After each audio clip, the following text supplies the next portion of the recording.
Sejam todos bem-vindos ao quarto episódio do Impulsiona, o podcast da IC, um podcast voltado para assuntos do universo da tecnologia. Aqui nós falamos sobre inovação, empreendedorismo, gestão, metodologias ágeis, todos os assuntos relevantes ao nosso universo. E hoje vamos falar sobre um assunto que está muito em voga, um assunto que está sendo abordado por diversos setores, não só na tecnologia, que é a inteligência artificial. E para falar sobre isso, duas feras, duas pratas da casa, dois profissionais aqui da IC, Enzo Gehlen, Head de Produtos, Head do ACS, o nosso produto. Obrigado por ter vindo, obrigado por participar desse Impulsiona conosco. Um prazer. E Daniel Conflans, também faz parte do time aí, do timaço de IA da IC. Obrigado por ter aceitado o convite. Falando sobre IA hoje, um assunto que, como eu já tinha dito aí, está sendo abordado, muito falado, muito questionado, muito elogiado, muito valorizado. Eu pergunto já de cara, o que é IA, né? Para situar o nosso telespectador, espectador, ouvinte, né? Porque estamos em diversas plataformas. Cara, o que é IA? Então, inteligência artificial é um tema muito antigo e muito abrangente. Ele realmente começou a ser estudado já em 1950, por lá. Assim que o computador foi desenvolvido, já começou esse estudo em como tornar as máquinas inteligentes. E esse é um assunto tão abrangente que ele inclui até mesmo os tipos de IA mais básicos, que é, por exemplo, sei lá, um inimigo em um jogo. Mesmo que esse inimigo no teu jogo ele seja programado por um programador que definiu regras específicas para ele funcionar, mesmo esse tipo de comportamento é considerado inteligência artificial. Mas é claro que isso não é tão interessante assim. O que é mais interessante é o que foi desenvolvido depois, que é aquilo de você não ter regras pré-definidas. É de você ter o computador realmente aprendendo essas regras através de dados. Então você não diz explicitamente o que o algoritmo tem que fazer. Você apresenta os dados e deixa o próprio computador aprender o que ele deve fazer naquela situação. Nossa. Hoje as pessoas elas estão muito impactadas, né, pelo conceito de IA, porque atingiu a parte da população que não tinha tanto conhecimento assim de tudo que era possível de fazer, enfim, de termos de computacionais e tudo mais, e é muito, muito relacionado ao mero ChatGPT, né? Porque ali, meados de 2021, 2022, começou a explodir. Só que isso que a gente chama de IA hoje, que as pessoas conhecem, né, através do ChatGPT, Gemini, chatbots como um todo, na verdade é a IA generativa, né, que são as redes neurais que geram conteúdo. Esse conteúdo pode ser conteúdo de texto, pode ser conteúdo de áudio, de vídeo, como estamos vendo também, mas na verdade IA é um conceito muito grande, né, é uma bolha, uma esfera enorme. Então, por exemplo, antigamente, quando você recebia um e-mail, até hoje, na verdade, né? Hoje é muito mais refinado. Mas você recebia um e-mail e ia direto para tua caixa de spam, existe uma IA por trás. Ou seja, existe um algoritmo, que a gente chama de algoritmo de machine learning, que ele foi treinado para catalogar textos. Então, quando ele recebe um e-mail e tem uma certa etiqueta lá, que é spam, pode saber que esse e-mail ele passou por um filtro que, dado um certo conjunto de dados de vários e-mails rotulados, esse é spam, esse não é spam, esse é spam. O algoritmo, ele sintetiza isso em números, né, em dados binários, e consegue correlacionar. Ele percebe, toda vez que tem esse certo padrão de palavras, como por exemplo, promoção, compre agora, ele cataloga para um lado. Quando não tem esse conjunto de palavras, ele cataloga para outro. Ou seja, ele não precisa conhecer o conteúdo do e-mail ou nem nada assim. Pelo título, ele consegue perceber um padrão, esse padrão é transformado em números e tudo mais, porque tudo, absolutamente tudo em inteligência artificial são dados matemáticos, né? É estatística. Todos os tipos de IA são baseados em estatística, né? Em cálculo matemático, um modelo matemático. E ele vai transformar. Então, você consegue, com isso, criar modelos de previsibilidade de tempo, por exemplo, clima. Você consegue catalogar e-mails, catalogar dados de qualquer natureza, né? Por exemplo, fazer previsão de valor de casas com base no número de quartos, na localização, no número de criminalidade por um bairro, consegue prever dados com base em números passados, né? Você treina um algoritmo para fazer isso. Quando você acessa a Netflix e você tem lá uma sugestão de um filme, existe um algoritmo de machine learning que não tem nada a ver com o ChatGPT por baixo dos panos. Quando você abre o teu celular e você tem lá teu TikTok recomendando conteúdo com base no que você curtiu ou que você mandou para os seus amigos, você está treinando um modelo de machine learning para ele te recomendar mais vídeos parecidos no futuro. Então, existe todo um universo ao redor, né? E a gente, óbvio, hoje está explorando muito mais as IAs generativas pelo fato de que elas estão, sim, trazendo um conteúdo muito mais incisivo em cima do consumidor final, né? Por que anteriormente nós não tínhamos, para todas as massas não estavam consumindo tanto? Porque realmente era uma coisa muito mais voltada ao campo da pesquisa, né? Ao campo do desenvolvimento, era um campo muito mais nichado. Então, um laboratório de pesquisa está fazendo um teste sobre um vírus ou sobre alguma coisa e eles têm dados, treinam um modelo matemático lá, que é um modelo de IA, para ter um resultado. Um caso de uso, o primeiro ChatGPT, por exemplo, considerado, né? A gente pode pegar o Google Tradutor, porque quando você faz uma busca lá, uma pesquisa, né? O modelo matemático por trás, que é o modelo dos Transformers, foi ali criado pela Google, né? No início, pelo menos o case que transforma a palavra em outra palavra, uma sentença e aplica uma tradução. Para quê? Porque eles precisavam que a tradução não fosse uma tradução direta do dicionário. Eles têm relação com verbos, com não literal, contextos, né? Exato, não literal. Então, a mesma tecnologia serviu de molde para outras coisas, só que essa tecnologia já existia, né? Então, são os transformers, enfim, são vários aspectos que você já utilizava antes, mas você não conhecia. Entende? Que não era algo tão comercial. Hoje é muito mais comercial. Nas falas de vocês, o Daniel falou a questão do que já estava... É antigo, né? Antigo, não é tão antigo, mas já é um estudo de 1960, por ali, que iniciou junto com o computador.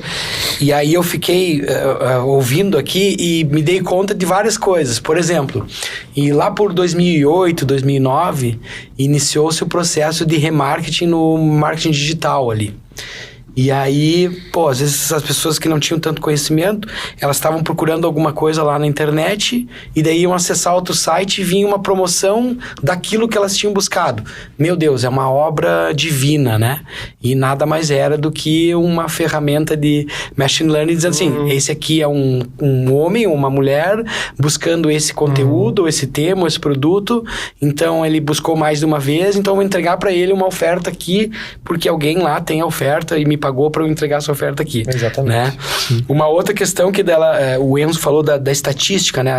Tem uma metodologia das séries históricas, né? Em estatística, onde você, a partir de tudo que aconteceu de um tempo para trás, eu consigo ter o que você falou, previsibilidade. Quanto que eu vou vender, como é que vai ser a temperatura. Por quê? Porque lá aconteceu uma série histórica de que sempre no período do dia de julho vai ser frio, estava frio, a média foi essa, teve chuva, não teve chuva, então a probabilidade é esta. Exatamente. Então a inteligência, como vocês falaram, ela hoje é vista da forma ChatGPT, Gemini, Copilot ali que nós falamos, né? Sim. Mas, cara, ela tá em muitas coisas, né? Sim. E falando, assim, está em vários lugares, como que vocês têm percebido essa questão da utilização da IA nos cenários empresariais, né? Como que vocês têm visto nas empresas? Como que está Bom, tem uma corrida de quem tem a melhor IA, né? Para atender determinado segmento, ou áudio, ou vídeo, ou qualquer outra coisa, processos, enfim. Mas o cenário, assim, das empresas, como nós aqui na IC, né? Como que as empresas estão se investindo nisso? Como que vocês percebem que elas estão enxergando com medo, com angústia ou com muito fervor? Como que vocês percebem isso no mercado e no dia a dia? Eu acho que antes da gente tentar analisar como o mercado está adotando a IA, a gente tem que separar entre o uso da IA generativa e o que hoje a gente até chama de IA clássica. Porque esse negócio de fazer previsões, classificações, Isso é muito da IA clássica, que é até mais difícil de você aplicar. Porque você precisa de um profissional que vai entender o teu problema, que vai pegar os dados, separar eles, limpar, treinar o modelo e aí sim trazer para você alguma informação que vai te ajudar a resolver aquele problema. E a IA generativa, que é o que hoje todo mundo está usando mais, é muito mais fácil, muito mais acessível para as empresas. Porque é simplesmente um modelo que você se comunica com ele através da linguagem natural, você chega lá, pede uma coisa para o modelo e ele já te entrega um resultado. Então você não precisa passar por essa etapa de identificar o problema com o profissional e separar esses dados e treinar. Não, esse modelo já é treinado, ele funciona para todo mundo. Claro que tem muitos casos em que ele funciona e outros casos que ele não funciona. Mas para os casos que ele funciona para todo mundo, porque ele é muito versátil e é por isso que o maior investimento hoje é nessa área. Hoje, as maiores empresas do mundo estão investindo realmente bilhões de dólares no desenvolvimento dessa tecnologia, porque é muito geral. A inteligência artificial, ela está criando hoje os produtos que mais crescem em toda a história.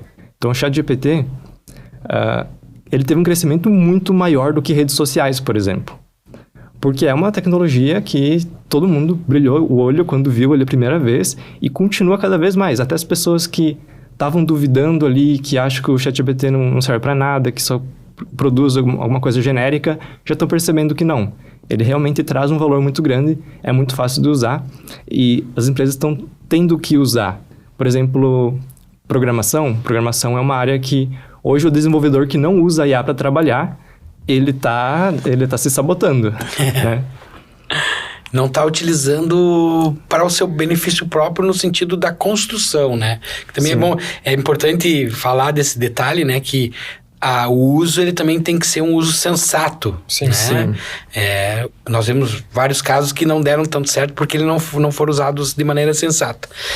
Enzo, tua percepção com relação a essa questão da IA no mundo empresarial aí? Então, eu vejo que agora tá se perdendo um pouco mais o medo, mas no início, assim, tava todo mundo meio, parecia que, embora entusiasmado, também assustado, né? Tipo, até porque ela também não era tão confiável, não era muitas vezes precisa. Nós tínhamos ali as primeiras versões dos modelos do GPT-3 na época.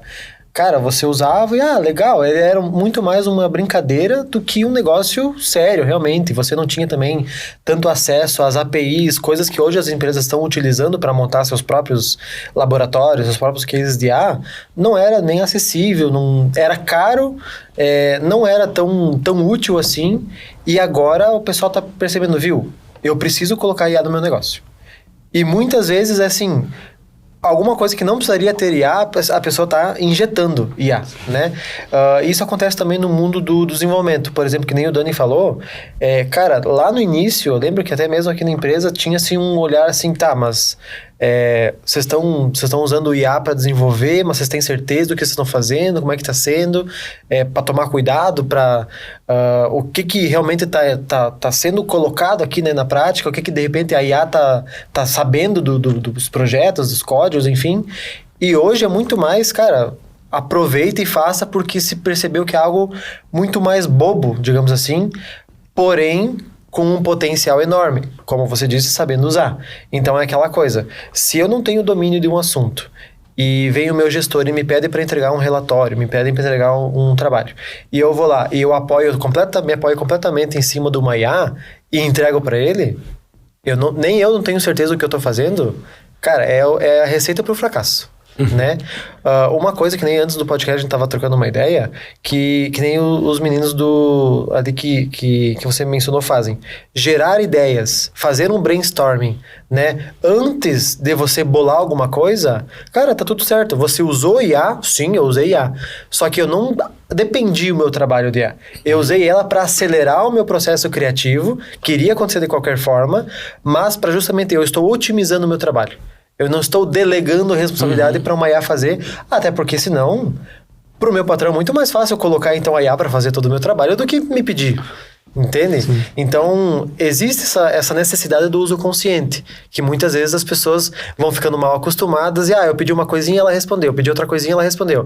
De repente, eu testei e pedi para ela fazer tudo de uma vez e ela gerou uma resposta e eu fiquei satisfeito e mandei. Cara, tome cuidado. Pode ser que não vá dar certo. Pode ser que logo dê problema, né? Então, tem essa linha aí. E pegando a fala do Daniel, da generativa e da clássica, né? Sim. E agora também o Enzo falou, sempre tem alguém, né? Existe alguém ali no processo de construção disso, né? Então, para eu fazer a generativa, tem que ter alguém perguntando, né? Fazendo boas perguntas para ter boas respostas. E na clássica tem que ter alguém ali colocando informação, gerando dado, analisando, colocando dado, gerando informação, lendo essa informação, analisando, né? Sim. Então, é uma inteligência artificial, mas ela ainda está, ou depende em muitos casos, de uma gestão ou de uma participação humana. Sim. Né? Que também é uma preocupação das pessoas. Mas e o que eu vou fazer da minha vida agora porque tem IA? Cara, não é bem assim também. É que é o mesmo cenário. Se você parar para pensar, aconteceu, por exemplo, nos anos 30, nos anos 20, existiam pessoas que a profissão delas era ser computadoras, né? Pessoas que computavam, que eram matemáticos, que serviam cálculos, que prestavam serviços para empresas e tudo mais. Hoje é até esquisito de falar uma pessoa computadora, porque surgiu uma máquina que fazia isso. Só que, para que serve? Né? Você transforma a necessidade que antes as pessoas tinham de fazer cálculos à mão e tudo mais, delega isso para uma máquina para que essas pessoas possam fazer muito mais, né? Então, a IA, ela nada mais é do que uma ferramenta. Uma ferramenta muito poderosa, sim, mas que o intuito dela ainda assim é alavancar o desempenho, o potencial do ser humano que está operando ela, né? Se você tentar deixar ela fazer tudo sozinha, não vai funcionar. É igual você ligar uma motosserra e atirar ela contra uma árvore. Ela não vai cortar a árvore. Ela vai machucar a árvore, vai fazer algum dano ali, mas ela não vai desempenhar o papel que ela foi feita para desempenhar. Então, a utilização da IA hoje é isso. É você saber utilizar ela para alavancar o teu potencial. Se antes você levava uma semana para fazer um trabalho por conta de muito trabalho manual, seja ele escrevendo ou co-criando, enfim, tendo ideias, hoje você consegue fazer ele muito mais rápido e ter tempo para fazer ainda melhor, ou mais, entende? Sim. Então ele é uma ferramenta para te empurrar para frente e não para simplesmente fazer por você e substituir. Para tu se jogar, né? Sim. Tá tudo certo, agora só dou um comando ali, ela responde. Falando nessa pegada de adoção e tal, em quais... Não é nem a área, mas em que momentos vocês entendem que a IA está mais evoluída nas empresas? Eu digo no seguinte sentido. Nosso caso aqui, nós estamos utilizando a IA para atendimento, estamos usando a IA para análise de dados. E nas empresas, o que está sendo mais processo? Como que vocês têm percebido isso também? Aonde que está mais presente a IA? Aonde que as pessoas estão aplicando a IA para gerarem mais resultados? Vi recentemente alguns estudos das próprias empresas que fornecem essa tecnologia para ver quais são os casos de uso mais frequentes e disparado, o que mais o pessoal usa é para programação. Programadores usam muito, muito mesmo. Então, a gente como uma empresa de tecnologia, a gente usa realmente muito isso. Mas fora a programação, a gente também tem a parte de produção de conteúdo no geral. Então, seja marketing, seja produção de relatórios, documentos internos, tutoriais. Isso aí também a gente usa para criar textos, imagens e vídeos, né? Agora, cada vez melhor essa geração. Então, dá para usar realmente em materiais de marketing de verdade essas ferramentas. E eu acho que uma coisa que talvez não seja tão utilizado assim, mas tem um potencial enorme, é em você usar para estudo mesmo. Então, muitas pessoas tentam delegar uma tarefa para IA e aí não aproveitam para elas mesmas aprender, né, a fazer aquilo. Porque daí você fica dependendo do que a IA produz para você não entende, e aí você não tem como avaliar também se aquilo lá está correto ou não. E é uma coisa que as pessoas deveriam fazer mais. Tentar usar como se fosse realmente um professor que vai te ensinar, vai te dar uma noção daquela área para você correr atrás. E assim, é uma máquina com paciência infinita, né? Então é um professor com paciência infinita. Diferente do ser humano. É, muito diferente. Disponível 24/7. Exatamente. Então, as pessoas precisam se acostumar a usar essas ferramentas da melhor forma possível. E essa é uma das melhores formas de usar. De você realmente usar para você aprender. E depois que você aprendeu, que você tem essa noção para avaliar o resultado, aí sim, você pode começar a delegar. E aí você vai ver aquele resultado e vai saber se aquilo está certo ou não. É a mesma coisa para programação. Se você não for um programador hoje em dia e usar a IA para programar para você, você vai conseguir fazer algumas coisas já, mas aquele resultado que ele vai dar não vai ser o ideal. E como programador, se você entende exatamente como aquilo funciona, você vai olhar para o código e você vai ver que você precisa fazer alguns ajustes antes de dizer que está pronto. Né? Tem essa interferência ali, né? Até porque é uma junção, aquilo que nós falávamos, né, de contexto, né? Então, o programador, ele tem um conhecimento, que a IA tem a sua base de conhecimento, só que em determinados momentos eu busco na IA uma informação, né, um apoio, e a minha experiência junto com esse apoio vão se chocar ali, vai ser uma concatenação, né?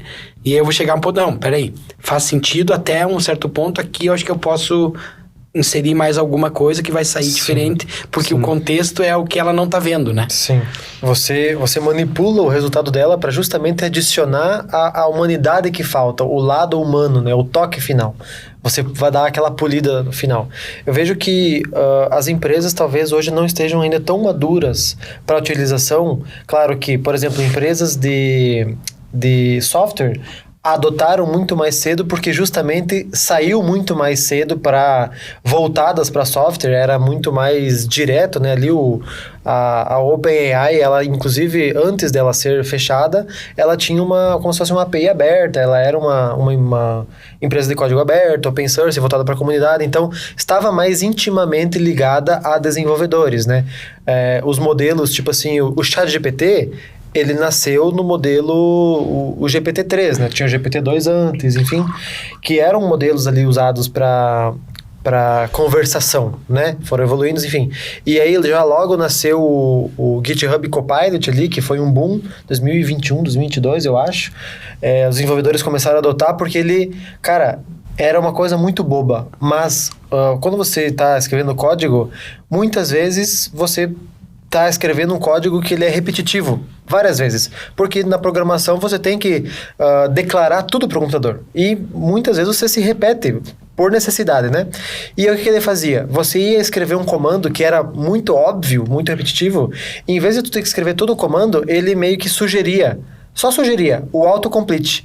Igual do celular, quando você está escrevendo uma frase, ele sugere um auto, enfim, você dava um tab e ele completava. Cara, isso aí, nossa senhora, já foi o auge, assim, foi o top, porque você estava escrevendo o código e de repente ele sugeria o que você estava montando, e você ia dando tab, completando e tab, escrevendo, então era uma coisa muito mais dinâmica, né? Então a adoção por empresas de software, ela foi naturalmente mais cedo, e agora, como nós estamos vendo um boom de vários outros provedores de inteligência artificial, você vai ver cada vez mais isso inserido em empresas. Porém, hoje, por exemplo, o que as empresas já poderiam estar adotando? Além de programadores que estão escrevendo código, você pode utilizar ela para justamente gerar ideias, aprender, principalmente aprendizado. Eu acho que é um dos melhores casos de uso, porque como o Dani falou, é um professor com paciência infinita, com criatividade para te ensinar. Se você não está entendendo aquilo, você explica, você fala que não entendeu, enfim, se você pedir, olha, me ensine mecânica quântica como se fosse para uma criança de 5 anos. Cara, ela vai encontrar uma forma de criar analogias e tudo mais para você entender como se fosse para uma criança de 5 anos. Um conteúdo extremamente complexo. Aí você fala assim, cara, olha só, eu tô querendo entender os processos de tal área, por exemplo, eu quero aprender sobre engenharia. Eu tô com dificuldade nessa matéria aqui, cálculo e tudo mais. Crie para mim um plano de ação, por exemplo, de 30 dias, com guia de estudos, com o que eu posso avançar, por tópicos, enfim, o que eu posso pesquisar com fontes. Cara, ela vai montar tudo para você. Então você pode explorar isso ao máximo. E a gente já sabia que antes do ChatGPT, a internet já estava aí. Para a gente poder estudar, para a gente buscar coisa. Tinha a Wikipédia, tem YouTube, cara, horas infinitas de conteúdo, enfim, riquíssimo, artigos, blogs, notícias. Agora você tem isso mastigado. Assim, se antes era o problema de procurar, agora nem Eu ia isso. falar que o problema era procurar. Agora não tem. O problema é, assim, você quer? Tá aqui. Pede pra ela um plano de ação do teu estilo, do teu jeito. Eu sou uma pessoa muito mais que gosto de praticar. Beleza, pede pra ela montar exercícios pra você. Ela vai lá e vai montar exercícios pra você. Não, eu sou uma pessoa que gosto mais de ouvir. Ela vai encontrar playlists de vídeos ou de podcasts, enfim, sobre aquele tema. Cara, é simplesmente o conhecimento na palma da tua mão. Então, hoje, por exemplo, as empresas poderiam estar investindo no conhecimento dos seus colaboradores, enfim, investindo também em resumos técnicos, por exemplo, de processos, redução de burocracia. Muita coisa que acontece hoje acontece por processos do passado, que não necessariamente precisam estar ali, né? Então, eu acho que o uso inteligente e criativo é o que vai diferenciar uma empresa de outra. Porque uma empresa que continuar no passado, que continuar com processos engessados, que continuar pensando, não, eu preciso fazer tudo conforme o livro do passado, vai perder posição para quem está acelerado. Ainda mais por causa que agora nós temos uma geração muito mais online que está trazendo isso e está injetando isso nas empresas mais modernas. Né? Então, as empresas atuais, elas precisam abrir espaço para isso. Deixar entrar um pouco dessa modernidade para realmente alavancar os seus processos, né? E jogar a empresa para frente. Eu tava, não é de agora, mas lembro de alguns casos, né, que já vi de IA, porque quando nós falamos em inovação, quando nós falamos em IA, as pessoas atrelam muito a tecnologias da informação e da comunicação, né? É uma nova tecnologia. Sim, mas uma nova tecnologia pode ser aplicada a um produto físico, Sim. né? Mas esse é um senso meio comum. E aí eu estava há uns tempos olhando algumas coisas, e daí uma delas era IA na área médica, na área de medicina. Detecção de doenças. Exames, análise de exames de imagem. Aí na área farmacêutica, produtos, princípios ativos, resultados, projeções. Aí, peraí, então a IA, vamos lá, ela é baseada nas tecnologias, né? Baseada em estatística e tudo mais, mas ela não está segmentada para o universo da tecnologia. Ela está aí para ser utilizada de diversas formas por diversos segmentos. Sim. Então, é muito de você saber se, primeiro, o que eu preciso, né? Onde que é a minha dor, falávamos de dor antes, e como, ou de que ferramenta, ou de que forma, ou com qual ferramenta, eu consigo resolver isso, né? Sim. Então, e hoje nós, por exemplo, aqui na IC já tivemos algumas dores que já foram resolvidas, né? O Daniel tem o exemplo do atendimento, né, Daniel? Sim. E nós tínhamos... Foi melhor você falar do que, mas nós tínhamos essa dor. E aí? O que nós fizemos? Como que nós fizemos, né? É importante a gente pegar esses problemas e ainda, principalmente quando for aplicar em escala, né? Pegar o problema, estudar ele, ver o que dá para fazer bem e aí ir introduzindo a IA nessas áreas. É importante todo mundo, na verdade, entender que cada ano que passar, ou cada 6 meses, digamos assim, já tem uma mudança grande, cada 6 meses você vai ter modelos melhores que vão conseguir fazer mais coisas por você. E o grande desafio de você usar a inteligência artificial é você acompanhar essa evolução e ter a criatividade e tentar usar essas novas tecnologias, usar esses novos modelos para resolver esses problemas da tua empresa que você já está enfrentando. E nem sempre você vai conseguir resolver o problema completo. Você tem que entender até onde a inteligência artificial consegue fazer, quais são as limitações atuais e até onde você consegue aplicar o modelo para fazer pelo menos uma parte, né, daquele problema que você está enfrentando. E aí, tudo bem, aplicou ali, funcionou, vai mudar o teu processo e você entendeu que aquele é o limite. Daqui a 6 meses tu vai olhar de novo e você vai ver que saiu um modelo melhor e que ele consegue fazer mais coisas por você. Então, você consegue reestruturar aquilo lá e talvez pegar uma partezinha a mais do teu processo e colocar a IA ali. E evoluindo com a evolução das ferramentas. Sim. Essa evolução, ela, até agora, ela foi muito rápida, mas a expectativa é que seja mais rápido nos próximos anos, né? A gente está muito perto do lançamento, por exemplo, do GPT-5. Hoje, se você usa o ChatGPT, você, mesmo comprando, o modelo que todo mundo... Quer dizer, que a maioria das pessoas usa é o GPT-4o. E esse não é o modelo mais recente. Apesar de ser o padrão para a gente utilizar, existem modelos muito melhores. Por exemplo, o modelo O3, que parece que é inferior, porque ele é o 3, né? É o 3, não é o 4, né? É uma lógica, né? Mas, realmente, isso é uma falha na comunicação da empresa, da OpenAI, que nomeou esses modelos de uma forma que não é intuitiva. Então, apesar dele ser o O3, ele é muito melhor que o GPT-4o. Só que ele é um modelo que também não é tão simples. Aliás, ele não é tão conveniente de você usar, porque apesar dele ser melhor, ele demora mais tempo para responder. Então, você vai fazer uma pergunta para ele, às vezes ele vai ficar 1, 2, 3 minutos pensando ali, processando, para depois te dar uma resposta. Mas o que a gente vai ver em pouco tempo é o lançamento do GPT-5. E o GPT-5, ele vai ser um modelo que vai ser melhor que o O3, e ele vai ser o modelo padrão que a gente vai ter no ChatGPT. E quando isso for lançado, eu acho que todo mundo vai perceber o quanto as coisas evoluíram, e na verdade já evoluíram, né? Mas todo mundo vai ter isso muito mais acessível e vai poder usar isso e perceber as novas habilidades que o modelo ganhou e que até agora a gente não estava usando, né? Porque estava escondido, está escondido lá hoje. O Daniel falou, né, do tempo, né? O 3 e o 4 muda um pouquinho porque demora, às vezes 1 minuto para responder, 2 minutos para responder. Nós somos imediatistas, né? Muito. Então, meu Deus. E nós estamos entrando cada vez mais nesse cenário porque, assim, eu quero retornos rápidos, respostas rápidas. Então, é engraçado ouvir porque eu achei que ele ia falar mais tempo. Claro que não seria, mas... mas é 1 minuto, 2, vou esperar uma resposta quando eu poderia ter em 30 segundos? Não, vou no de 30 segundos, né? Que hoje a gente tá vivendo, presenciando a corrida das IAs, né? Então, esse tempo, ele do ponto de vista do usuário final lá, que utiliza o ChatGPT, ele pode não parecer muito.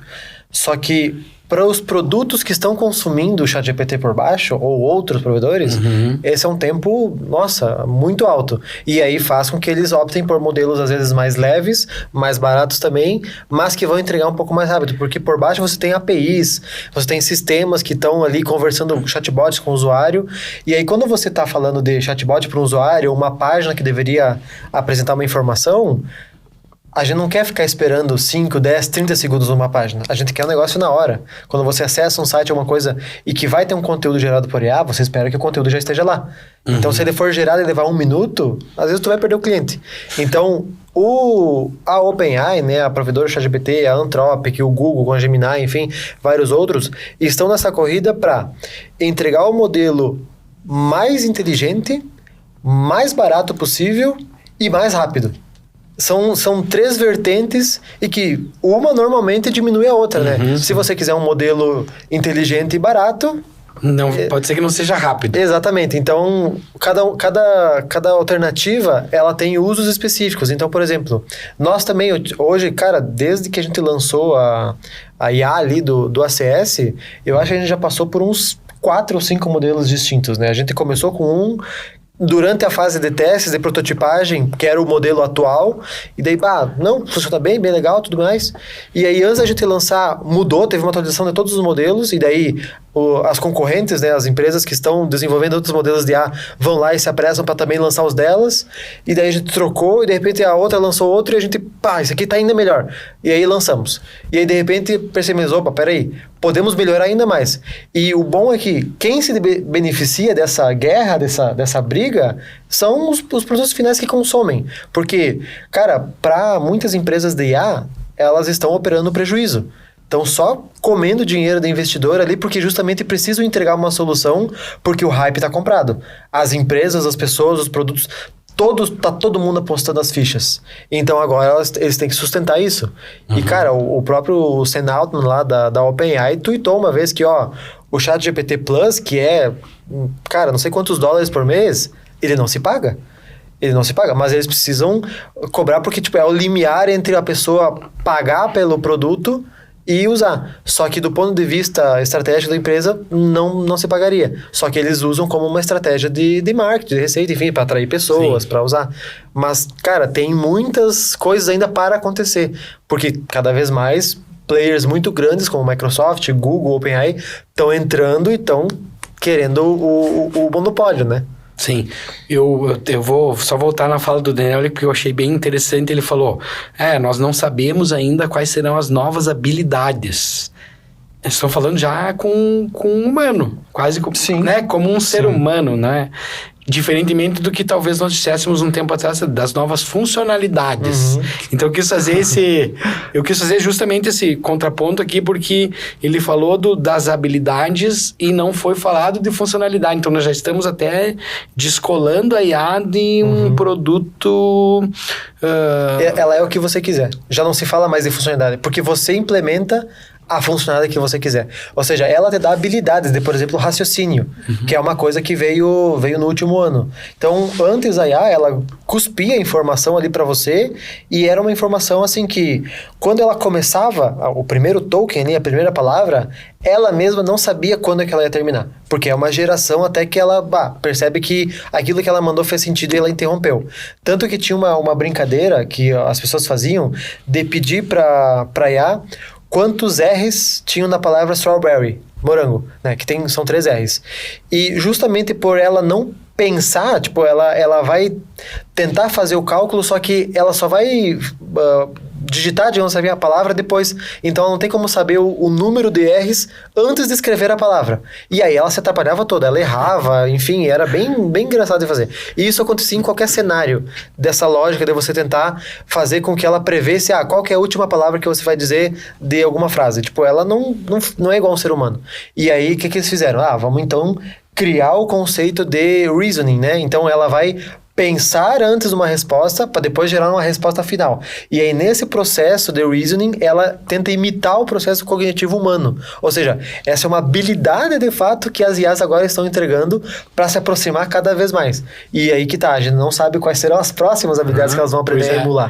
Né? Justamente isso, eu achei bem interessante essa fala, porque ela traz muito o que nós estamos enxergando e o que vocês explicaram agora. Como que aqui na IC nós melhoramos a nossa eficiência operacional, certamente, seja no produto ACS, seja nos atendimentos lá com a Lia, com a base de conhecimento, Manuel, com os outros produtos. Quais são os principais resultados que a IA tem trazido para as empresas no sentido de tomada de decisão, de eficiência operacional? Então, ali no ACS, pelos feedbacks que a gente tem coletado, e a gente tem também utilizado a própria IA do ACS para nos gerar feedback, porque esse é um uso que a gente também está fazendo, porque depender do feedback humano muitas vezes é complicado. As pessoas naturalmente não têm o instinto de dar feedback, a não ser quando alguma coisa sai errada e tudo mais. Então, uma das coisas que ela faz no final da conversa, assim como se fosse uma pessoa te atendendo, ela pergunta: consegui te ajudar? Foi bom? Não foi bom? Avalie, enfim. E aí a pessoa, como ela já está conversando ali com a IA, ela dá um feedback sobre a conversa. Me ajudou, não me ajudou, foi muito boa e tal. E aí ela nos envia. E com base nesses feedbacks e das pessoas, o que a gente percebeu? Que coisas que antes as pessoas pensavam que era muito simples de fazer e que faziam naturalmente, agora já fica complicado porque, se eu posso pedir para uma IA me ajudar, eu vou pedir para ela me ajudar. Então, processos que antes o provedor de internet lá, por exemplo, o N1, fazia e ele tinha que pedir ajuda, agora é comum. Então, agora ele usa a IA e ele mesmo consegue fazer despachar. Então, otimização de processos que eram antes complexos, agora foi democratizado. todo mundo consegue fazer. E, inclusive, isso gera, por exemplo, o provedor de internet, a oportunidade de deslocar uma pessoa que antes estava dedicada para só, por exemplo, rebootar o roteador, trocar a senha do Wi-Fi e fazer aquele atendimento básico, para colocar e fazer um atendimento um pouco mais complexo. Eleva o nível dessa pessoa, ou seja, eleva o nível da empresa, a maturidade, tudo, eleva a qualidade, eleva a maturidade. Então, o que a gente observou? Que a utilização de coisas que muitas vezes eram simples, que podiam ser feitos ali, agora as pessoas estão pedindo para ela fazer, e essas pessoas estão fazendo algo um pouco mais complexo, entende? Então redirecionando algumas coisas. Estamos redirecionando, e com isso a gente também está amplificando ali a área de operação, digamos assim, dessas pessoas, né? Estamos elevando o nível geral, né? Elevando a régua, digamos assim. Sim. Isso é uma percepção bem interessante que a gente pegou. Legal. E uma pergunta para o Daniel, então, que está mais focado nos estudos de IA, inclusive, né? E está sempre em constante atualização. Como é que você vê a IA daqui 5, 10 anos, Daniel? É difícil a gente pensar num cenário de 5, 10 anos, porque é um tempo muito grande para o universo da tecnologia. 5 anos atrás, a gente nem pensava, nem imaginava em ter o ChatGPT. A gente não conseguia falar com computadores. Não sei se vocês lembram disso, mas existia uma época ainda. Em que a gente estava ali preocupado ali com a pandemia, realmente não pensava sobre a inteligência artificial. E hoje a gente consegue falar com computadores. É até estranho a gente pensar sobre isso e até lembrar de filmes em que a gente assistia muito tempo atrás, aliás, não tanto tempo atrás assim, e que imaginava esse cenário em que você conseguia conversar com o computador, que ele conseguia fazer coisas por você, e hoje isso é realidade e a gente acha super normal, né? 10 anos atrás, a gente não tinha nem a base ali dos algoritmos que são usados hoje em dia para o ChatGPT, para esses modelos de linguagem. Então é muito difícil a gente imaginar daqui a 5, 10 anos, porque há muito tempo a velocidade com que essa tecnologia avança, ela é cada vez mais rápida. Então, eu acho que daqui a 2 anos é muito difícil já imaginar. Imagine 5 ou 10. Mas uma coisa que eu acho que é certa, que a gente vai perceber, é que cada vez mais a gente vai conseguir interagir com os computadores, com as IAs, como se elas fossem humanos. Então, hoje, se você pedir para a IA fazer algumas coisas, ela faz por você.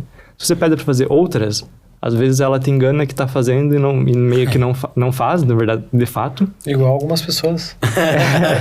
Igual algumas pessoas. Já está com comportamentos humanos aí, ó. Tá pegando, Tá pegando. Mas, futuramente, elas vão começar a conseguir fazer tudo isso. Então, imagine que em algum momento, nos próximos 10 anos, eu tenho a convicção de que a gente vai chegar num momento em que você conversar com a IA e pedir para ela fazer coisas vai ser muito parecido com você ter um colaborador remoto trabalhando para você em um computador e fazendo qualquer coisa. Qualquer coisa que você imaginar no computador, a IA vai conseguir desempenhar também. E quando chegar nesse momento, as pessoas vão trabalhar junto com a IA. Vão delegar muitas e muitas e muitas tarefas para a IA e realmente só gerenciar isso. E não é só na parte dos computadores. Uma área que também está evoluindo e que acho que em 5 anos a gente já vai ver um progresso muito, muito forte, e em 10 anos mais ainda, até a robótica. A gente imaginava, né? Os filmes de ficção científica às vezes colocavam ali a parte de robôs surgindo antes de arte, criatividade, né? Na realidade, isso se inverteu. A gente tem a IA criando músicas, e imagens e vídeos muito antes da gente ter os robôs. Mas em 10 anos, acho que vai dar tempo da gente ver até mesmo robôs fazendo tarefas úteis dentro até de casas. Indústrias primeiro, né? Porque é um ambiente um pouco mais controlado para você interagir. Mas até mesmo robôs trabalhando dentro de casas, eu acho que vai ser possível, mesmo que sejam em tarefas um pouco mais limitadas, né? Talvez, limita ali talvez na cozinha, eu acho que seja uma ótima aplicação. Imagina que ele consiga, pelo menos, fazer um prato básico para você. E, então, 10 anos acho que é muita coisa para você pensar e imaginar, Mas tudo indica que essa evolução só vai acelerar. E é isso, a gente vai começar a trabalhar com máquinas que vão parecer humanos na forma de você interagir com elas e nas habilidades que elas vão ter. Mas... Eu concordo em gênero, número e grau com o Dani que, de fato, 5 anos, que nem tu falou, igual prever a próxima pandemia, né? Em 2015, era impossível imaginar o que ia acontecer em 2020, né? Em 2020, aconteceu e agora nós estamos aqui e a gente está vivendo uma outra era. Nós realmente estamos no meio de outra era. E o interessante disso, ou o assustador, é que a tecnologia ela se transforma, né? Ela se comporta como uma bola de neve. Ou seja, quanto mais está correndo, mais rápido ela tende a ficar, né? Então, e justamente esse advento de IA, de generativa, enfim, ChatGPT, está dando a possibilidade de muitas outras pessoas também explorarem muitas outras coisas que não eram possíveis antes. Aquilo que a gente estava conversando antes sobre utilizar isso para estudar, para aprender, para criar coisas novas e que está permitindo que as pessoas criem coisas novas e aprendam e apliquem muito mais rápido, vai dar um boom ainda maior justamente na tecnologia como um todo, né? Então, o que a gente já está vendo hoje, a explosão de serviços digitais baseados em IA, como chatbots, serviços de atendimento, serviços de automação. Cara, muita coisa hoje tá justamente percorrendo todo o caminho ali junto com a IA e a gente vai ver cada vez mais. Então, cara, nós já temos hoje a Tesla ali liderando a questão de carros elétricos que dirigem sozinhos, a Uber tá com iniciativas nessa linha, a China tá muito forte nisso também. Nós vamos ver cada vez mais e já tá dentro da nossa casa. A Alexa é uma IA, né? A parte da robótica já tá na nossa casa. Quando você pede lá pro teu aspirador robô passar pano e limpar, cara, ele mapeia a tua casa utilizando algoritmos de machine learning, de inteligência artificial. Você conversa com a Alexa utilizando lá, ela tem, enfim, a sintetização da voz e tudo mais. Pode não ser o mesmo ChatGPT, mas é questão de, cara, meses. Até isso ser uma coisa tão natural quanto hoje você conversa. Inclusive, agora, por exemplo, o Gemini no Android, ele já está vindo por padrão que você consegue conversar com ele, você consegue... Cara, é limitada por questão de plano, gratuito e tudo mais, mas o ChatGPT já tem a modalidade de você conversar ao vivo.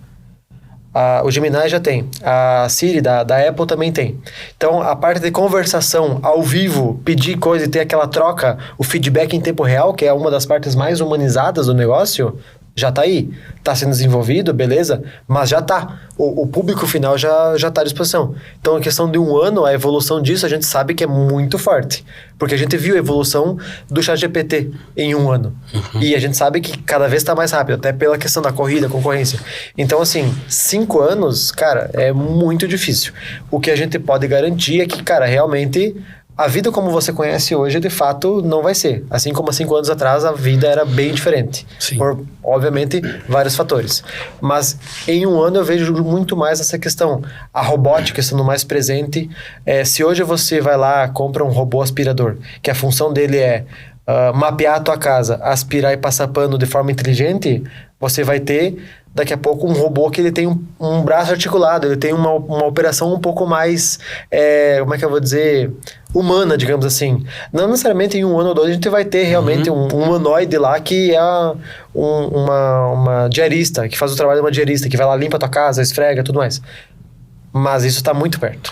Isso é o que a gente está observando assim no dia a dia. Cada vez uma empresa de repente lança que agora a gente lançou um robô que já consegue fazer tal coisa. A gente agora já lançou uma ferramenta que consegue auxiliar os robôs a, por exemplo, não colidirem ou outra coisa. E aí, cara, tem investimento em sensores, investimento em tecnologia de ponta para transmissão de dados, porque tudo vai junto, tudo cresce. Você precisa de uma internet muito rápida, você precisa de chips, de produção de computação muito rápida. Então, tudo de repente eclode, né?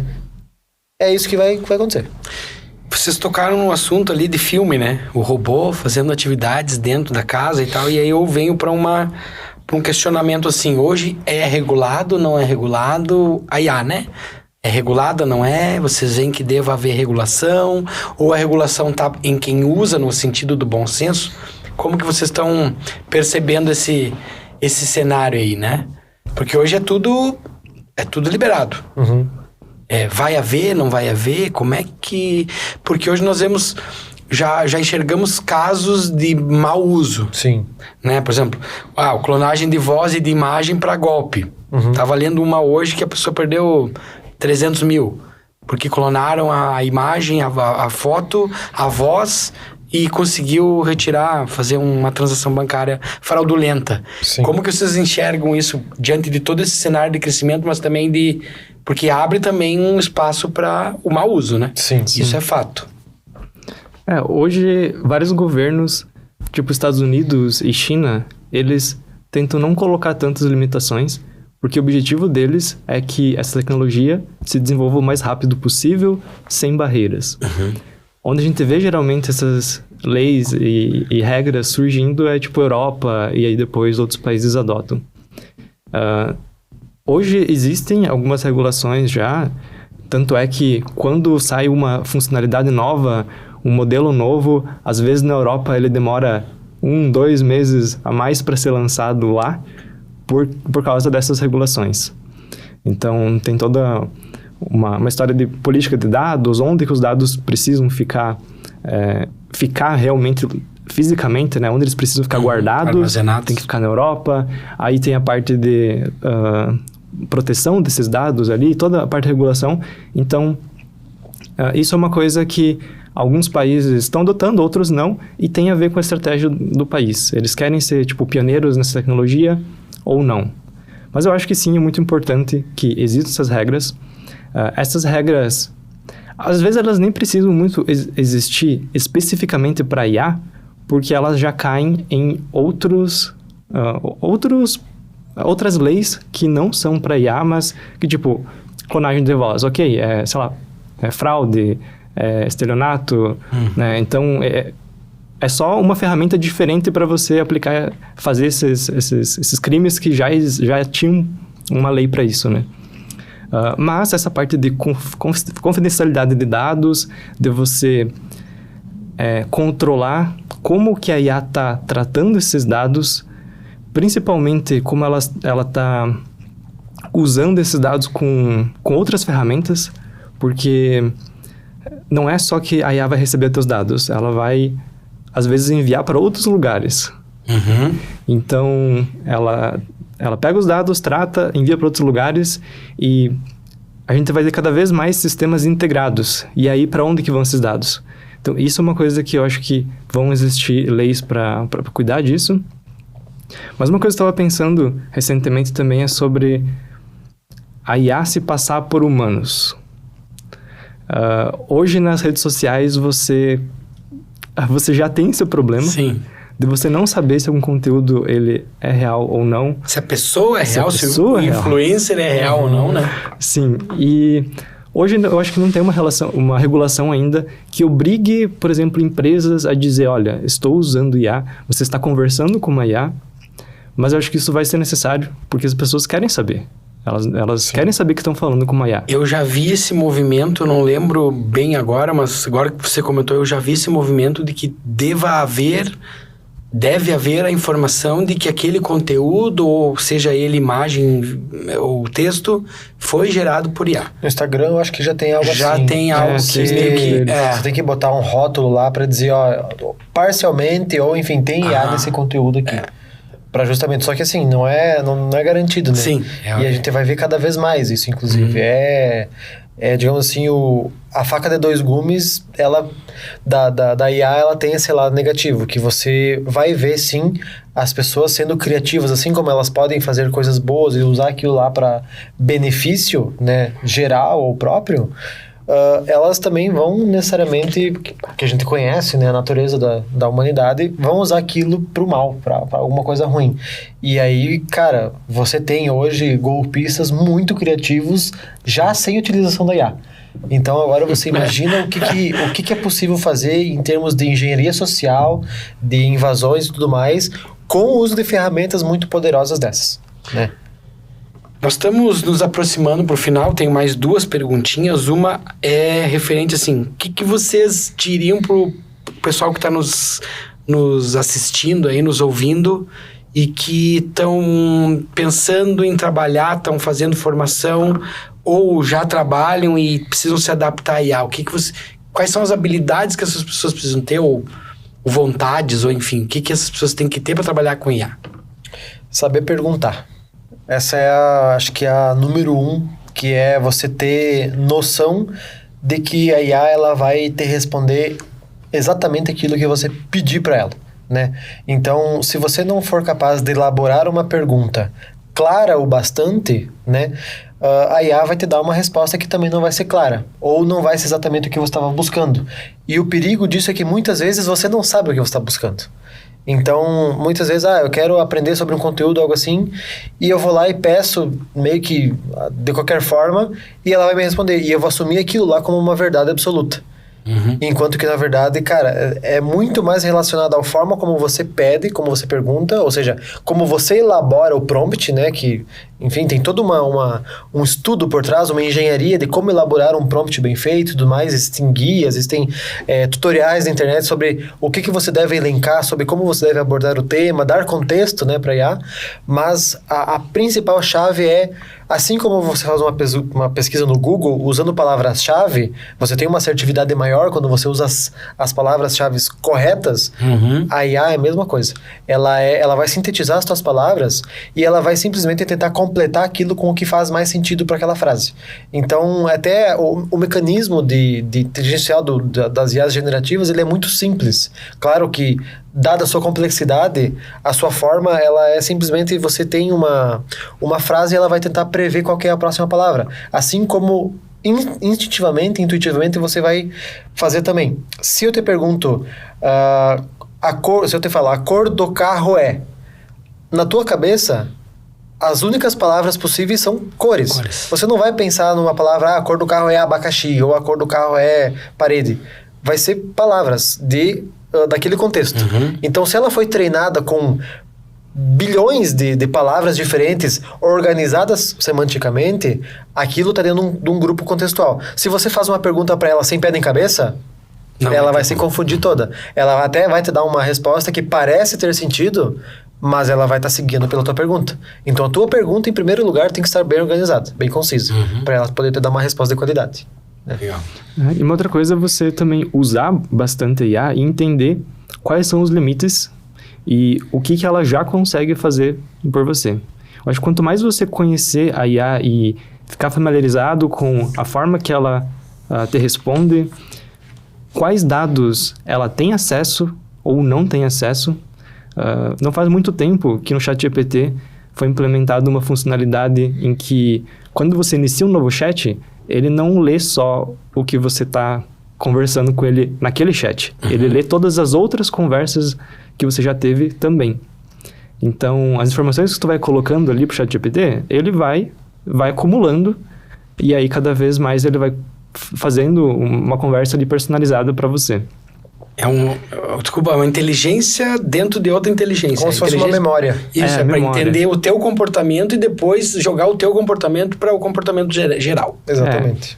E fatos também, né? Tipo, uma memória mesmo sobre tudo o que foi conversado. Então, agora, quando você está trabalhando com o ChatGPT, é diferente de como você trabalhava antes, que não tinha isso. Então, você tem que entender quais dados que a IA realmente está tendo sobre mim, sobre a minha situação, sobre o meu problema, para me responder.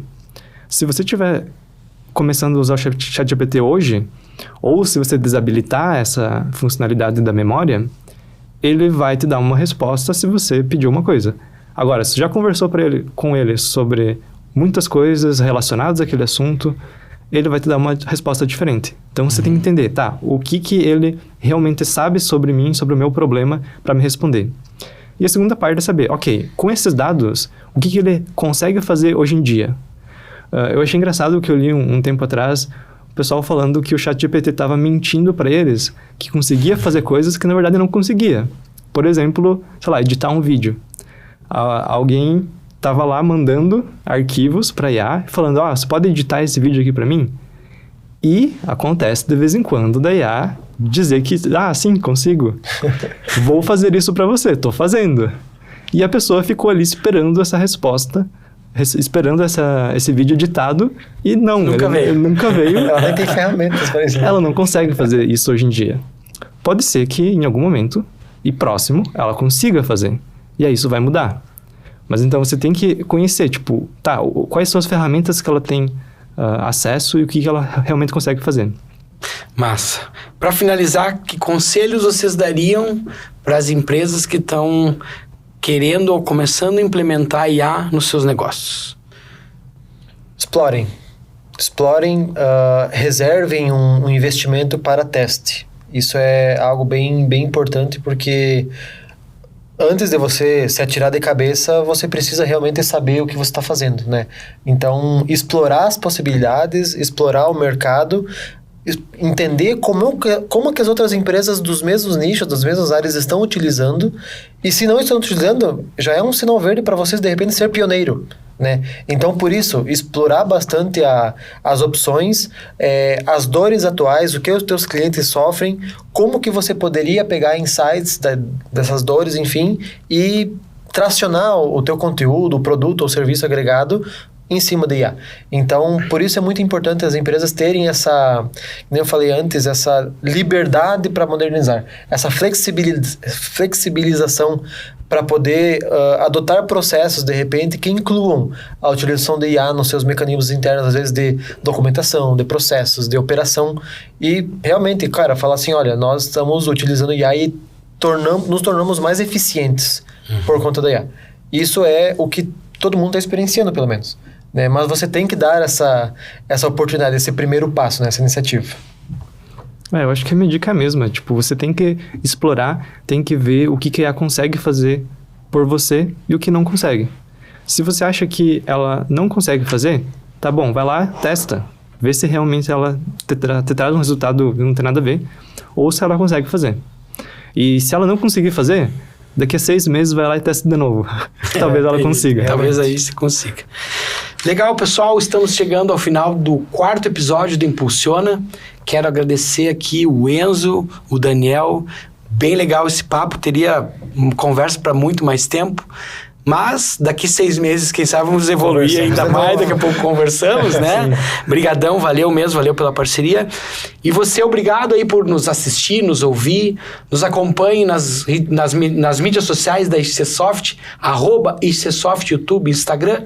E dá um confere lá também no Impulsiona, no Spotify, onde temos os nossos episódios. Deixe suas perguntas, dúvidas, sugestões de conteúdo que nós podemos trabalhar aqui no Impulsiona. Obrigadão e nos vemos em breve. Até lá!